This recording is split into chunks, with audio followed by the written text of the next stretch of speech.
मेरे बेटे का नाम बाबर है और ये काफी अरसे से बुखार में मुब्तला था। जिस जगह में रहता था उन लोगों ने इन्हें कहा कि आपका बुखार नहीं उतर रहा तो आप ऐसा करें कि थोड़ी सी शराब पी ले, लेकिन खुदावन के घर में आने वाले लोग हमेशा इन चीज़ों से कराहत खाते हैं और उसने कहा कि शिफा सिर्फ खुदावन यस्सु के पास है।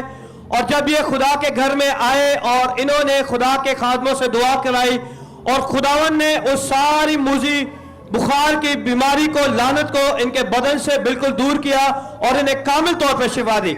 आज जोरदार तालियां बजाइए यीशु के जलाल के लिए।